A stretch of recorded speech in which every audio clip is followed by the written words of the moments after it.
that's a lot of perfume. I recently developed a serious issue with fragrances. It's not that I don't like the smells they generate, it's the chemicals that generate the smells that my body cannot process. In April of '09, I was working for a company while living in Houston. When I started reacting to fragrances from my coworkers, as soon as I'm exposed to fragrances, I start having earaches, sinus problems, breathing difficulties, lightheadedness, even difficulty speaking, which I'm having now. I approached my superiors and HR. They said that there was little they could do, but I could actually approach the individuals and address the issue with them. When I did that, I left feeling awful and ill. Awful because I had to approach them about something that was sensitive and personal, and ill because the fragrances affected me. Up to this point, I was an extremely healthy person. I still am healthy. I'm a runner, a biker, a hiker, anything that involves movement in the outdoors, I'm there. I'm very conscious about the food that I eat. I want to know where it comes from and what's in it. That's not always possible, but I do try. After my first, in May of '09, I ended up in the emergency department of a Houston hospital when the left side of my body became numb. Turns out it was my first official migraine headache. My second unofficial migraine came when I got the bill. But after my visit to emergency, I started to do some research on the topic of perfumes, colognes, and fragrances in general.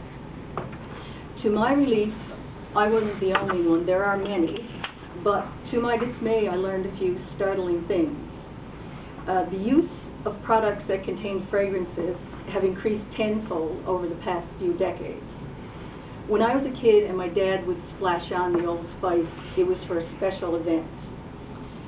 And back then, personal care products were only mildly scented. That's no longer the case. The fragrance industry is a multi-billion-dollar industry. Laundry detergents and laundry sheets now have scents that they advertise to last for days. There are scented candles, air fresheners, and household cleaners. Now our personal care products are highly scented, and perfumes that linger for days are part of daily wear. Fragrances are no longer made from natural ingredients like flowers. The process is too expensive. Did you know that 95% of the chemicals in fragrances are derived from petroleum? Everyone from Michael Jordan to Miss Piggy has a scent for sale. It's cheap to produce and sold with names that conjure up the most natural sky blue thoughts. It's a lucrative industry. Virtually all fragrance chemicals are volatile compounds, meaning they're airborne. Every person leaves a little bit of their scented product in the air wherever they go. Many of the chemicals in perfumes are the same chemicals in cigarettes, and yet there's no regulation of the fragrance industry.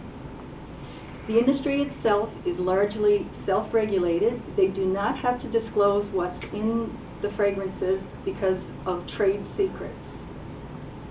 The number of fragrance sensitivity people is rising, are growing steadily, but why are some people affected and some are not? Some of us are more vulnerable.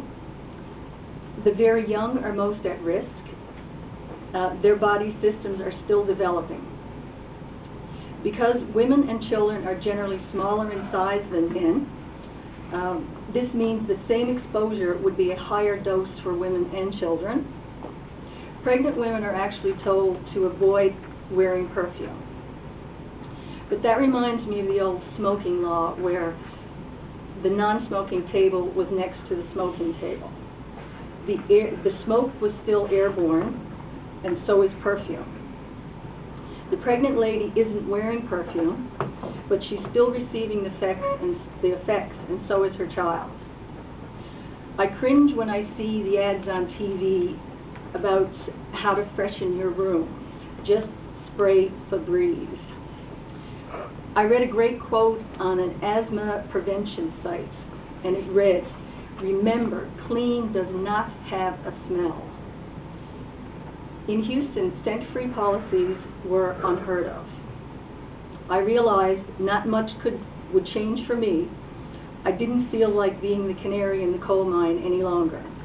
A position became available for my husband in St. John's, and I'd always wanted to return home. So I left my job, and we both returned to St. John's, where on a daily basis I see signs that tell people that scented products make other people ill. I'm delighted to say that there's one on the door outside. Thank you.